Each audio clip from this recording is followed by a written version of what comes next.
El día que mi mujer me pidió el divorcio no sentí que el matrimonio se rompiera, sentí que algo dentro de mí se partía en dos y que una de esas mitades ya no iba a volver jamás. No hubo gritos, no hubo platos estrellándose contra la pared ni palabras violentas lanzadas como cuchillos, hubo algo peor, hubo calma, una calma fría, clínica. Como cuando un médico te dice que lo que tienes no tiene cura pero lo hace con una sonrisa amable. Me miró a los ojos, sostuvo mi mano como si estuviera a punto de darme una noticia importante, y con una voz que parecía ensayada me dijo que ya no era feliz, que necesitaba encontrarse, que sentía que nuestro matrimonio la estaba asfixiando. Recuerdo haber asentido como un idiota mientras por dentro una voz gritaba que la felicidad no era un lugar al que se llegaba solo, que se construía, que se peleaba por ella, que se sostenía incluso cuando pesaba. Pero no dije nada. Ese fue mi primer error. O tal vez fue mi primer acto de dignidad, aún no lo sé. Lo que sí sé es que en ese instante entendí que yo había amado más, y esa certeza duele más que cualquier traición explícita. Durante los días siguientes caminé por la casa como un fantasma que aún no acepta que está muerto. Su cepillo de dientes seguía en el baño, su olor en la almohada, sus zapatos alineados junto a la puerta como si fueran a cobrar vida en cualquier momento. Dormía en mi lado de la cama, pegado al borde, dejando su espacio intacto, como si respetara un territorio sagrado que ya no me pertenecía. Me repetía que esto era temporal, que tal vez necesitaba espacio, que regresaría cuando comprendiera lo que estaba perdiendo. Me mentía con una esperanza vergonzosa, una esperanza que me hacía sentir pequeño. La tercera noche entendí algo incómodo, no era solo que ella quisiera irse, era que yo había dejado de ser suficiente para alguien a quien le había entregado todo. Y cuando te das cuenta de eso, tu reflejo en el espejo empieza a parecerte ajeno. Las 3 semanas que siguieron fueron una autopsia emocional. Me levantaba temprano aunque no tuviera a dónde ir, me obligaba a trabajar, a sonreír, a fingir que todo estaba bajo control. Pero por dentro revisaba cada recuerdo como quien busca la grieta exacta por donde se filtró el desastre. ¿Fue aquella discusión por el dinero? ¿Fue mi silencio constante cuando ella necesitaba palabras? ¿Fue mi costumbre de creer que el amor es suficiente aunque uno deje de alimentar la admiración? Descubrí que el amor no muere de golpe, se desgasta en pequeñas omisiones, en frases no dichas, en caricias que se vuelven rutina. Y aún así, una parte de mí seguía esperando su regreso. No porque creyera que todo se arreglaría, sino porque necesitaba sentir que yo no había sido tan fácilmente reemplazable. Entonces ocurrió. 3 semanas después, exactamente 21 días desde aquella conversación tranquila que me partió en dos, tocaron la puerta. Eran casi las 10 de la noche. El sonido fue suave, casi tímido, pero mi corazón reaccionó como si hubiera escuchado un disparo. Supe que era ella antes de abrir. Hay presencias que uno reconoce incluso a través del silencio. Cuando giré la perilla y la vi allí, con los ojos ligeramente hinchados y una maleta pequeña a su lado, sentí algo extraño, no fue alivio, no fue alegría, fue claridad. Me dijo que se había equivocado, que el tiempo lejos le había mostrado lo que realmente importaba, que nadie la entendía como yo, que había confundido la rutina con la falta de amor. Mientras hablaba, yo la observaba como si estuviera viendo una película en la que alguna vez fui protagonista pero ahora solo era espectador. Noté detalles que antes me habrían destrozado, la inseguridad en su postura, el temblor en su voz, una sombra de miedo en su mirada. Por primera vez no la vi como la mujer que me había dejado, sino como una persona asustada que regresaba porque el mundo no fue tan amable como imaginó. Y ahí entendí la verdad más incómoda de todas, yo ya no la quería de la misma manera. No era odio, no era rencor puro, era algo más profundo, más silencioso. Era la conciencia de que el amor que yo le tenía había muerto el día que decidió que su felicidad estaba en otra parte. Me pidió entrar. Dijo que podíamos empezar de nuevo, que las parejas fuertes superan crisis, que todos merecemos una segunda oportunidad. Y mientras ella hablaba de reconstrucción, yo pensaba en algo distinto, en la sensación de haber sido descartado. Porque eso es lo que uno siente cuando la persona que prometió quedarse decide irse para probar otras posibilidades. No importa si no hubo otra persona, no importa si fue solo confusión, el mensaje es el mismo: no fui suficiente para que te quedaras cuando las cosas se pusieron difíciles. Y esa herida no se cierra con un simple regreso. Me quedé en silencio unos segundos que parecieron eternos. Parte de mí quería abrazarla, quería recuperar la comodidad de lo conocido, quería dejar de sentir ese vacío que me acompañó durante 3 semanas como una sombra pegada a la espalda. Pero otra parte, más firme, más consciente, me recordó cómo me sentí cuando cerró la puerta por primera vez. Me recordó las noches hablando solo, preguntándome en qué momento dejé de ser digno de luchar. Y entendí que si la dejaba entrar sin más, traicionaría algo dentro de mí que apenas estaba empezando a reconstruirse. Le dije que no. No levanté la voz. No la acusé. No enumeré sus errores. Solo le dije que yo también había entendido algo durante esas 3 semanas, que no quería ser el lugar al que alguien vuelve cuando el mundo le falla. Sus ojos se llenaron de lágrimas, pero no retrocedí. Me preguntó si no la amaba. Le respondí que sí, que probablemente la amaría durante mucho tiempo, pero que el amor no siempre es razón suficiente para quedarse. Hay decisiones que cambian la forma en que uno se mira a sí mismo, y aceptar su regreso habría significado aceptar que estaba dispuesto a ser una opción. Y yo ya no quería hacer eso. Cerré la puerta con suavidad, casi con ternura.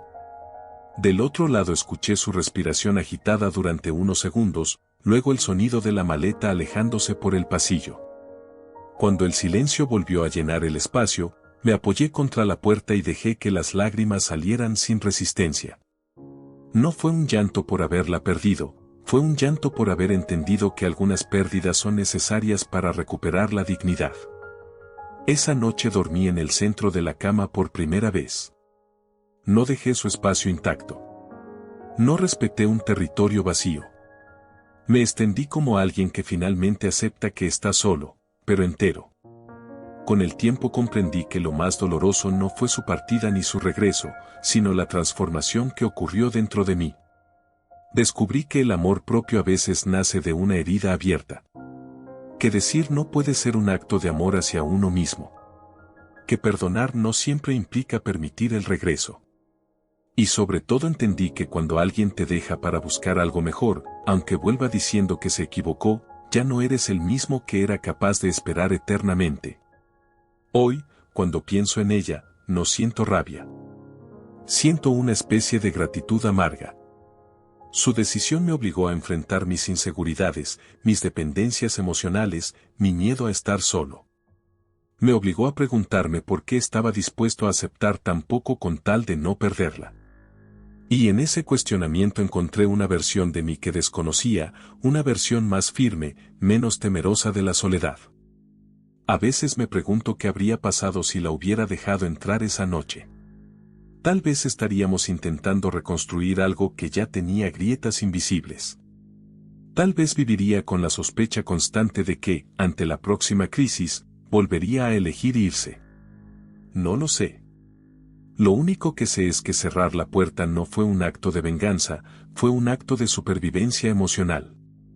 Hay decisiones que te rompen por dentro mientras las tomas, pero que te salvan a largo plazo.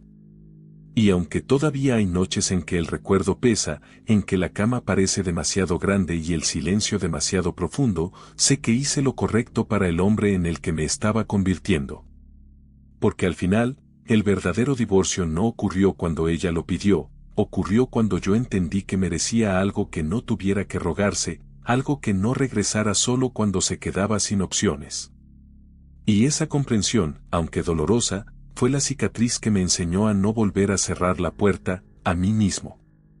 Durante los días que siguieron no hubo épica en mi decisión, no hubo una música de fondo que justificara la firmeza con la que cerré aquella puerta, hubo silencio. Un silencio denso que se instaló en las paredes como polvo antiguo. Me despertaba temprano y por unos segundos olvidaba todo, pero luego la memoria regresaba con la precisión de un reloj, recordándome que había elegido perderla 2 veces, la primera cuando la dejé ir sin luchar. La segunda cuando decidí no dejarla volver. Y esa segunda pérdida era distinta, más consciente, más dolorosa, porque ya no podía culparla solo a ella. Caminaba por la casa tocando objetos que aún tenían su historia pegada, la taza con una pequeña grieta que siempre usaba para el café, el libro que dejó a la mitad en la mesa de noche. La planta que solía regar con una devoción casi infantil. Todo estaba ahí, pero ya no me pertenecía del mismo modo. Había algo irreversible en el aire, como si el simple acto de decir no hubiera reconfigurado el espacio. Las noches eran las peores. No por la soledad en sí, sino por las preguntas que aparecían cuando el ruido del mundo se apagaba. ¿Y si realmente se había equivocado? ¿Y si yo estaba confundiendo dignidad con orgullo? ¿Y si el amor también exige saber perdonar cuando el otro tropieza? Me repetía que no era orgullo, que era respeto propio, pero la línea entre ambas cosas es delgada y a veces se mueve según el miedo que uno tenga a volver a sufrir. Una tarde encontré su chaqueta en el armario, escondida detrás de mis camisas. La sostuve entre las manos y por un instante sentí el impulso irracional de llamarla, de decirle que podía venir por sus cosas, de ofrecerle una excusa para verla de nuevo. Me senté en la cama con la chaqueta sobre las rodillas y comprendí que lo que extrañaba no era exactamente a ella, sino la versión de mí que existía cuando aún creía que el amor lo podía todo. Esa versión era ingenua, sí, pero también era esperanzada, confiada, capaz de entregarse sin calcular riesgos. Ahora, en cambio, había aprendido a medir, a desconfiar un poco más, a protegerme. Y protegerse tiene un precio, la espontaneidad se vuelve cautelosa, el entusiasmo se vuelve análisis. Pasaron los días y ella no volvió a tocar la puerta. Tampoco llamó. El silencio se convirtió en confirmación. Entendí que su regreso aquella noche había sido un acto impulsivo, tal vez desesperado, pero no necesariamente una decisión madura. Pensé en la posibilidad de que hubiera esperado que yo la recibiera con los brazos abiertos, que todo volviera a su sitio como si nada hubiera pasado. Quizá no imaginó que yo también estaba cambiando en su ausencia. Porque mientras ella buscaba respuestas afuera, yo las estaba encontrando adentro, y esas respuestas no siempre eran cómodas. Una noche, casi un mes después de aquella última conversación frente a la puerta, recibí un mensaje suyo. No decía mucho, solo preguntaba cómo estaba. Lo leí varias veces antes de responder.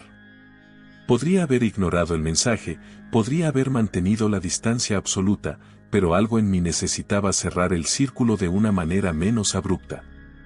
Le respondí que estaba aprendiendo a estar bien. Tardó unos minutos en contestar. Dijo que pensaba en mí todos los días, que se arrepentía, que no había sido consciente del daño que causaba cuando decidió irse. Me pidió vernos para hablar con calma, sin reproches, sin dramatismos. Dudé. No por miedo a caer, sino por miedo a remover algo que apenas estaba cicatrizando.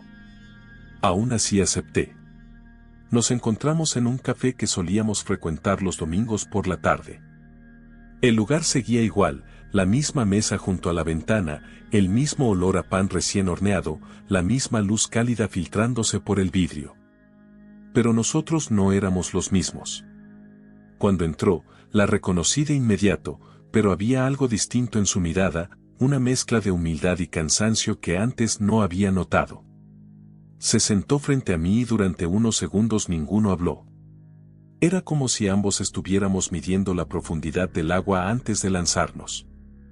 Finalmente dijo que necesitaba explicarme lo que realmente había pasado. Confesó que durante meses se había sentido perdida, que había empezado a cuestionar su identidad más allá del matrimonio, que temía despertarse un día y no reconocerse. Dijo que no había otra persona, que no se fue por alguien más, sino por la sensación de estar desapareciendo dentro de una vida que ya no entendía. Mientras hablaba, yo intentaba escuchar sin armar una defensa automática.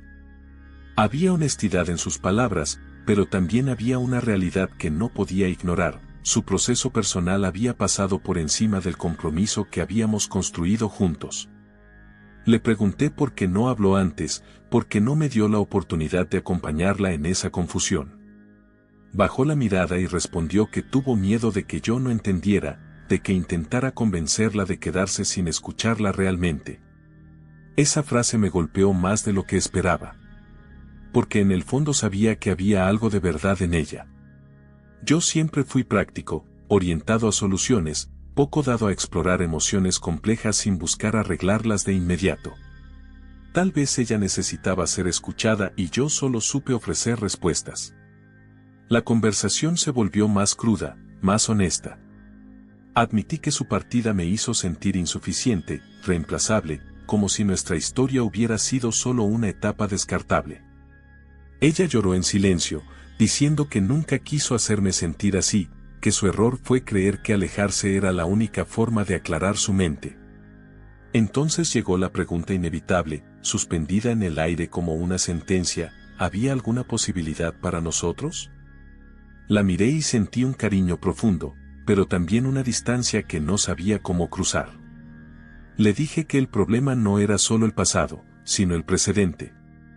Que ahora sabía que, ante una crisis, su primera reacción había sido irse. Y que vivir con la sospecha de una futura huida era algo que no estaba seguro de poder soportar. Me preguntó si estaba castigándola. Le respondí que no, que simplemente estaba intentando proteger la parte de mí que había quedado expuesta cuando decidió marcharse. Nos quedamos en silencio, escuchando el murmullo de otras conversaciones ajenas, como si el mundo siguiera avanzando indiferente a nuestro dilema. Antes de despedirnos, me tomó la mano. No con desesperación, sino con una suavidad que dolía. Dijo que entendía mi postura, pero que no dejaría de intentarlo si aún había una mínima posibilidad. Esa frase me acompañó de regreso a casa. ¿Había realmente una mínima posibilidad o yo ya había tomado una decisión definitiva y solo estaba prolongando la despedida? Los días siguientes fueron una batalla interna. Parte de mí valoraba su honestidad, su capacidad de reconocer errores, su deseo de reconstruir. Otra parte temía que el amor no fuera suficiente para borrar la sensación de abandono. Empecé a recordar detalles que antes había ignorado, pequeñas discusiones que no resolvimos, silencios incómodos, momentos en que ambos fingimos que todo estaba bien para evitar conversaciones difíciles. Tal vez el divorcio no fue una explosión repentina, sino la consecuencia de múltiples grietas que preferimos no mirar. Una madrugada, incapaz de dormir, me senté en el suelo del salón y repasé mentalmente nuestra historia desde el principio. Recordé la primera vez que la vi, la forma en que me sonrió sin saber que estaba cambiando mi vida, las promesas hechas en voz baja cuando todo parecía eterno. Y entendí algo doloroso: el amor que sentí por ella fue real, pero también lo era la transformación que había ocurrido en mí. No podía regresar al punto anterior porque ese hombre ya no existía. La decisión no era solo si la aceptaba de nuevo, sino si estaba dispuesto a construir algo nuevo con alguien que había aprendido a irse. Finalmente la llamé. Le pedí que nos viéramos una vez más, no para retomar donde lo dejamos, sino para cerrar con claridad lo que quedaba abierto. Nos encontramos en un parque, al atardecer, con el cielo teñido de un naranja que parecía anticipar despedidas. Le dije que había pensado en todo, que la apreciaba, que reconocía mi parte en el desgaste, pero que no podía ignorar lo que sentí cuando me dejó. Le expliqué que no quería vivir con la constante necesidad de demostrar que valía lo suficiente para que se quedara. Que el amor, para mí, debía ser una elección firme incluso en medio de la duda. Ella escuchó sin interrumpir. Cuando terminé, respiró hondo y asintió con una tristeza serena. Dijo que comprendía, que tal vez su aprendizaje llegó demasiado tarde para nosotros, pero no para ella. Nos abrazamos largo rato, no con la esperanza de volver, sino con la aceptación de que algo importante estaba terminando de verdad. Mientras se alejaba por el sendero del parque, no sentí la devastación de la primera vez. Sentí una mezcla extraña de dolor y alivio, como cuando se cierra un capítulo que dolió escribir pero que era necesario concluir. Volví a casa con pasos lentos, consciente de que esta vez el cierre era definitivo. No había puertas entreabiertas ni mensajes pendientes. Solo una decisión tomada con claridad. Con el tiempo, la herida dejó de sangrar. No desapareció, pero dejó de dictar mis movimientos. Empecé a redescubrir espacios que había abandonado, amistades postergadas, sueños personales que había puesto en pausa sin darme cuenta. Aprendí que la soledad no siempre es ausencia, a veces es terreno fértil para reconstruirse. A veces pienso en ella y me pregunto si también habrá encontrado esa versión más auténtica de sí misma que tanto buscaba. No lo sé. Lo que sí sé es que nuestra historia no fue un fracaso absoluto, fue una lección dolorosa sobre límites, sobre amor propio, sobre la importancia de hablar antes de huir. Si alguna vez vuelve a tocar mi puerta, no sé qué sentiré. Pero hoy sé algo que antes ignoraba, no necesito que regrese para sentirme completo. El hombre que cerró aquella puerta lo hizo temblando, pero el que camina ahora lo hace con una convicción tranquila. Y aunque a veces la memoria susurra lo que pudo haber sido, ya no me paraliza. Porque entendí que amar no significa perderse, y que hay despedidas que, aunque duelan, son la única forma de salvar lo que queda de uno mismo. Esa fue mi cicatriz. No la elegí, pero aprendí a vivir con ella. Y cada vez que la recuerdo, no pienso en la puerta que cerré, sino en la que finalmente abrí hacia mí.